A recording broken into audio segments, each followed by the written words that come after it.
Hello and what is up, guys and gals? I'm here on Kenji Ohgami, and if that somehow looks familiar to you, there's a good reason for that. That's because I recorded this video and the aspect ratio was off for some reason, which is weird because I used my usual settings, or I thought I did. I mean, maybe I just misclicked it or something in the render, but something went wrong. So I'm re-recording a video. I'm going to do one mission on him and just kind of make this fairly quick for, brevity's sake. I mean, after having done it once. But yeah, this is Kenji Ohgami. He's a katana super reflexes scrapper. And the Rixie were invading outside. They're getting in the way of my video, man. So it is now early morning of the 29th. So there is literally 2 days left to City of Heroes. That is so sad to me. But hey, time marches on, right? So let's get in the memories while we can.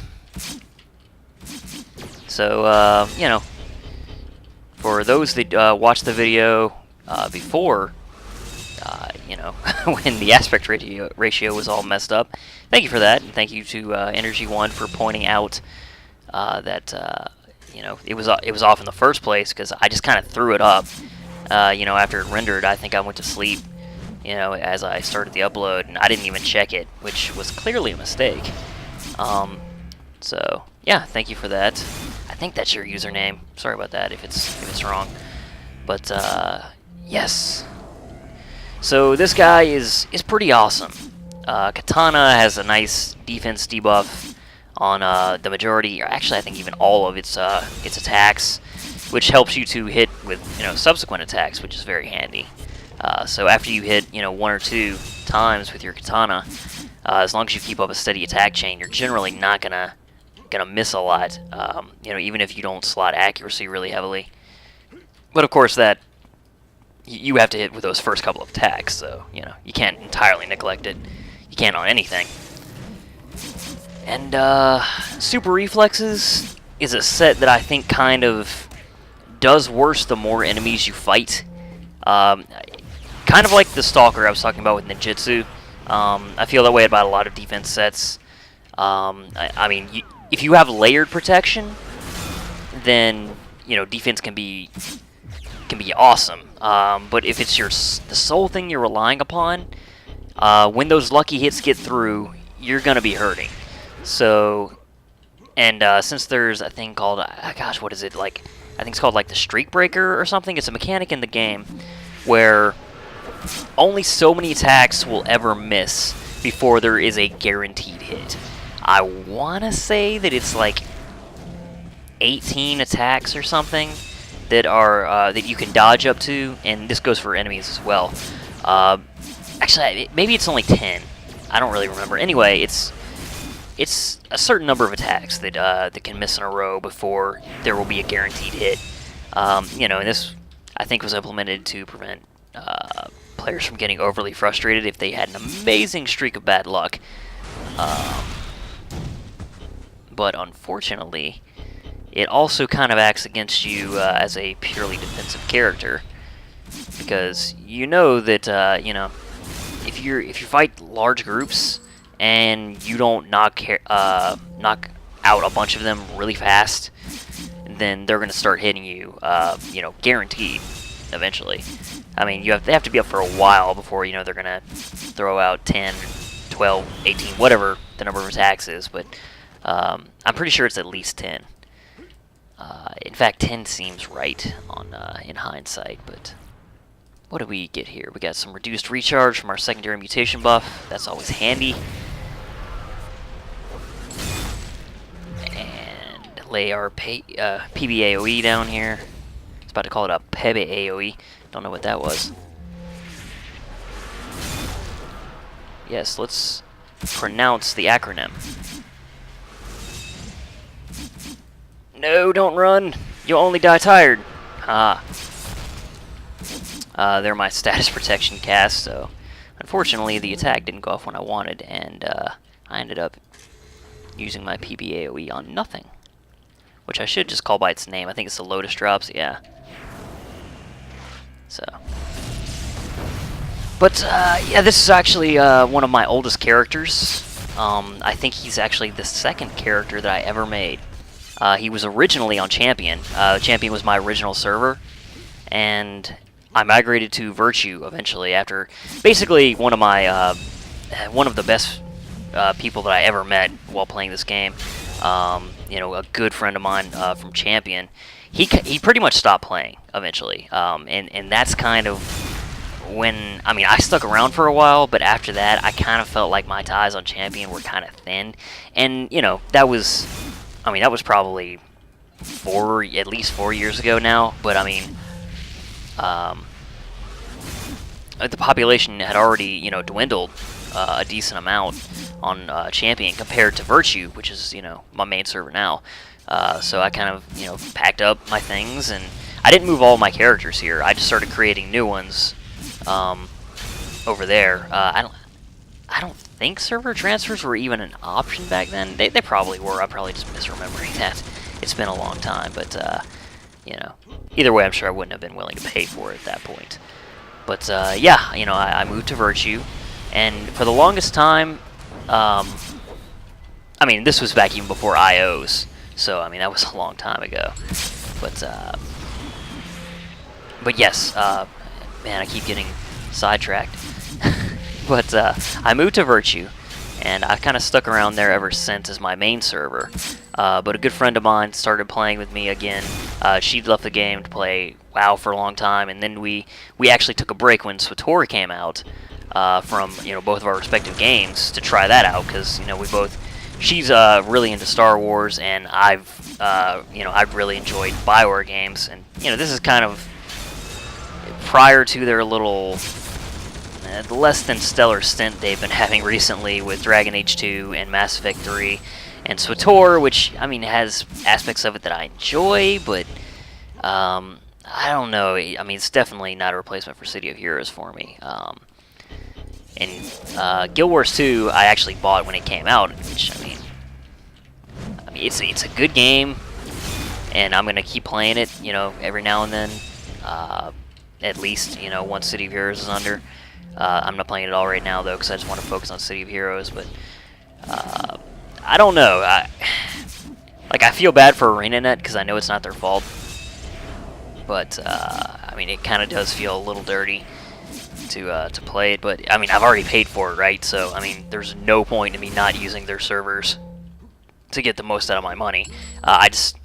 Basically, I need to recognize that, hey, you know, it's NCSoft, man. The freaking servers could go off tomorrow if they felt like it. They'd just be like, I don't know, whatever. I don't know. We merged with Nexon, and now we're gonna sell this one, and I don't know. We'll keep things in Korea. Keep them at home. Yeah, well, that's what we'll do. It'll be good. Freaking NCSoft, but I totally went on a rant and went away from my original point. I'm gonna run another mission here because I'm kind of on a roll with my commentary and just talking about random crap. So I'll keep it rolling for another couple of minutes, at least. But yeah, you know, Virtue definitely became my home. You know, I met a really great super group here that I was a part of for a really long time called Global Co. And I mean, I never really quit. I just kind of removed my characters from the SG because I wanted to play around with the personal SG, which, you know, numerous people who kind of hung around with that crew had done. You know, and I kept in contact, stayed on the channels and everything. And, you know, like the leader of the supergroup, whose name is Xeon, you know, he was a really awesome, funny guy. He would organize all kinds of stuff. And you know, he was really helpful, and I met up with him, and he invited me to the supergroup, and it grew a ton. It was actually one of the largest Virtue, particularly villain groups, though they also had a couple of hero side SGs as well. And you know, there were some fun people there, and that got me involved in more of the power game, I think. Though I mean, I just kind of have a knack for doing that kind of thing in games to begin with, but I mean, you see what some of the people who were involved in that could do. It was pretty awesome because they got really involved in doing speed task forces, and of course, they did trials and stuff when they came out. But I mean, just gosh, they would run Lord Recluse or Lord Recluse task forces just all the time. And it's funny because I'm primarily a hero side player, and I was one of the very few people in that supergroup that were. So I never really got good at the Lord Recluse Strike Force. So whenever I would run it with them, I was basically just trying to keep up and like not die, and they were just completely decimating everything. Like, I would catch up in time for the AV and deal out a good bit of damage against that, and basically just try not to get lost in the mission as they teleported through everything and just rushed to the finish. And just, I mean, they had all these tactics for like I remember, at the end of the task force, you would well, I'd say would. There's still 2 more days you can do it, but you face off against the entire Freedom Phalanx, including, well, back when he was still around, Statesman, and there's Positron, and that's after you've defeated Miss Liberty and the Vindicators. So Miss Liberty is all down, beaten on the ground in front of Statesman. He's like, "No, Megan, how could this happen?"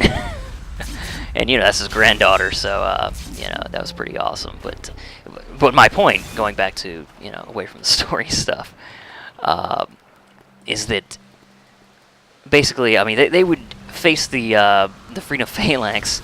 And, I think there was some weird thing that they would do. I mean, it's been a long time since I've run that, especially with them. And I know numerous people.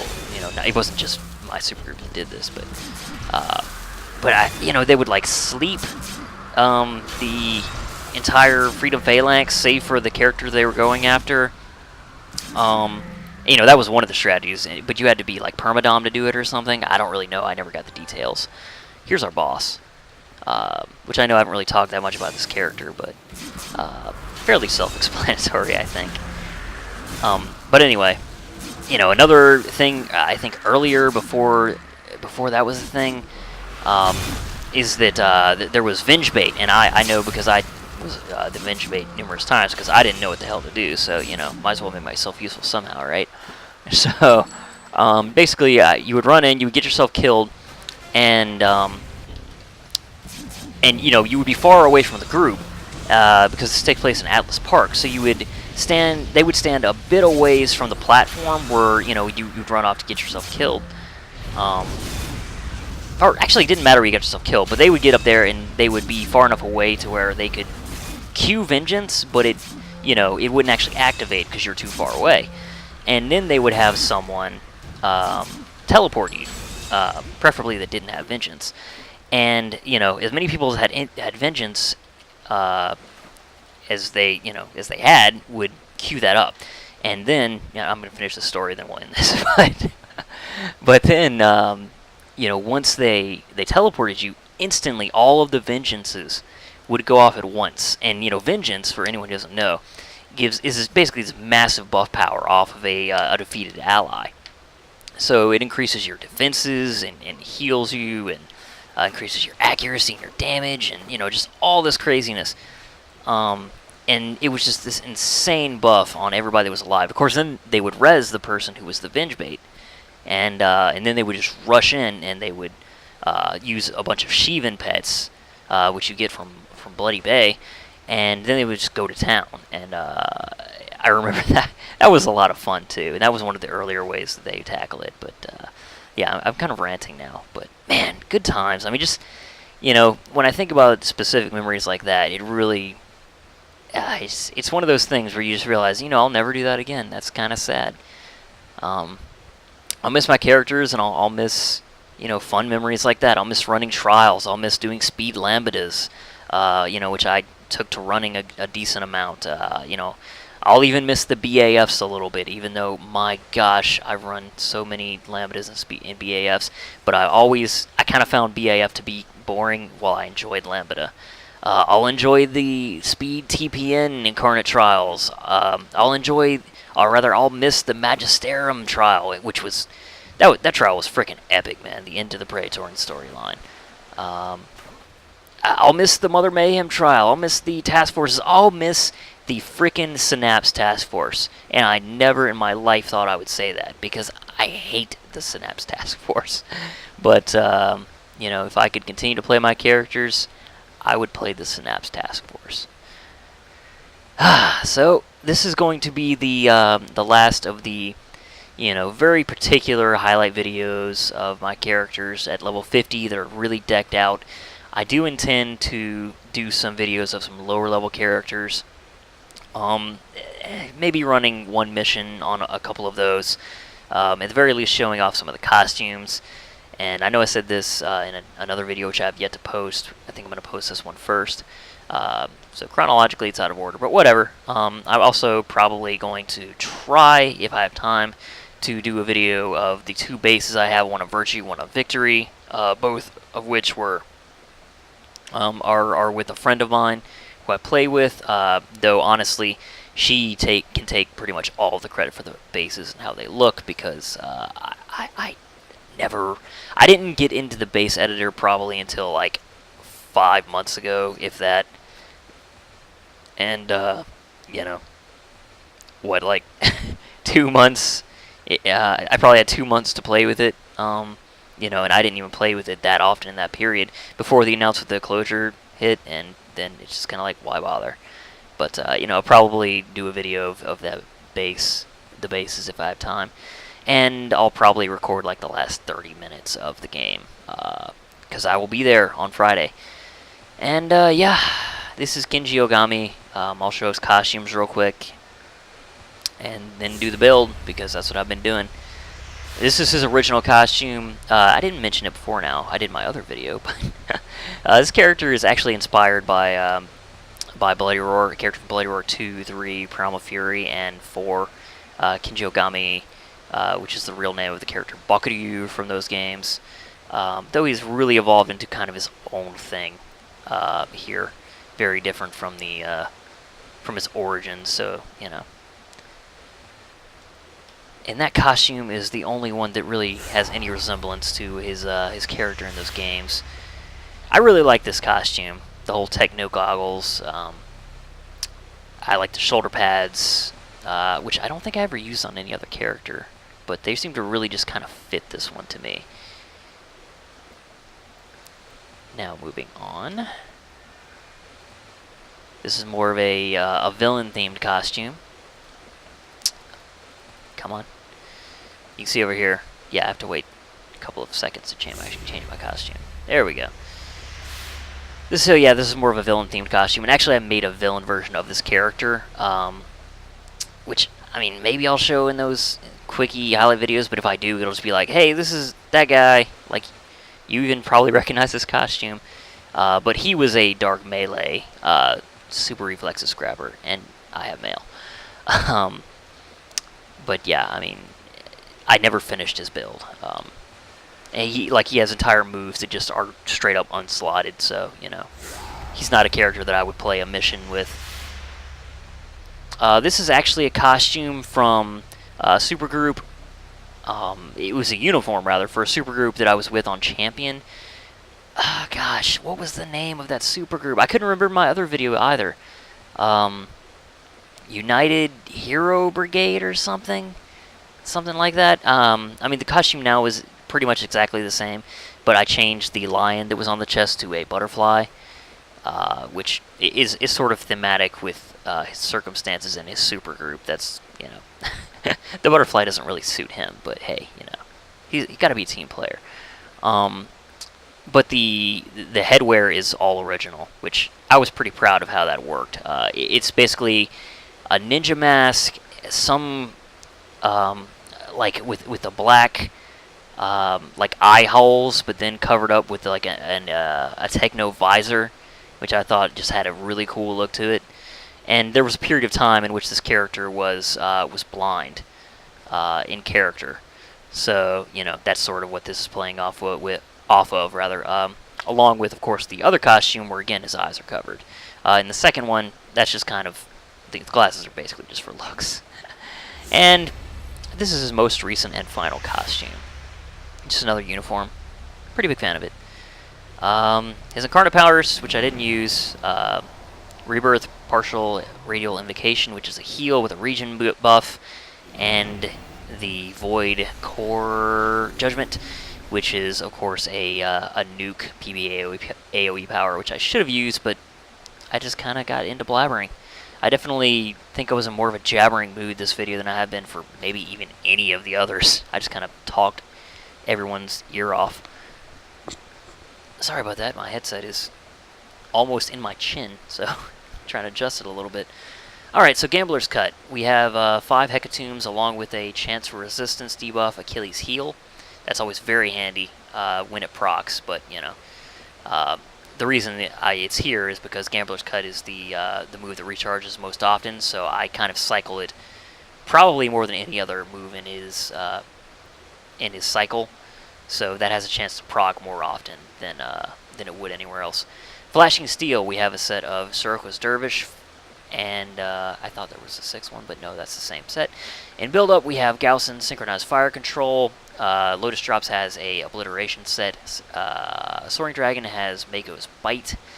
Golden Dragonfly has Armageddon, and a Touch of Lady Grey, chance for negative energy damage. Focused Fighting has a Red Fortune set, as does Evasion down here. In Lucky, Agile, and Dodge, we have the 3-slotted Luck of the Gamblers with Defense, Defense Endurance, and 7.5 recharge speed and global increase. Practice Brawler has a single recharge. Quickness has a run enhancement. Focus Senses has 3 synthetic skeleton exposures with 2 level 52s, which, woohoo, that's pretty rad. Brawl has a simple accuracy. Sprint has the stealth IO. Rest has a recharge. Swift to run, hurdle a jump. Health has the usual miracle plus recovery and Pneumata Convalescence regen recovery. Stamina has the usual performance shifter slotting, with of course the plus endurance proc. Combat jumping has a 7.5 global recharge, Luck of the Gambler. Super jump has a jump, which I imagine. Sorry about that. My microphone keeps scraping up against my chin. Super Jump has a single jump, which I imagine was probably eventually going to be replaced by a Winter's Gift slow resistance and enhancement, but sadly will never happen now. Spring Attack has an Obliteration set. Boxing has an accuracy. Tough has a steadfast protection plus 3% defense. Weave has the usual 3 global, or rather Luck of the Gambler slotting. 8 Other has a single heal. 8 Self, which I didn't even need to use in those missions, has a set of harmonized healing. Petrifying Gaze has an accuracy, though I never used that, and it's actually just a prereq requirement that I had to use in order to get Dark Blast, which I actually didn't use at all in this video either, unfortunately. And I highlighted both of those in my last video, which, oops. You can tell that I kind of was in the mind frame of been there, done that in this video, which I didn't really mean to, but it's kind of, it almost kind of like phased together. Like, okay, I talked about this, did I talk about that? I don't know. Anyway, I could yammer on forever tonight, apparently, even though it's like 3 in the morning. So yeah, I'm gonna call it a night. Well, I guess after I start the render of this anyway. I will make sure that these videos render in 1080 this time. So yeah, thank you very much for watching. There should be at least a couple of more videos coming, though I can't guarantee that I'll get to everything that I mentioned.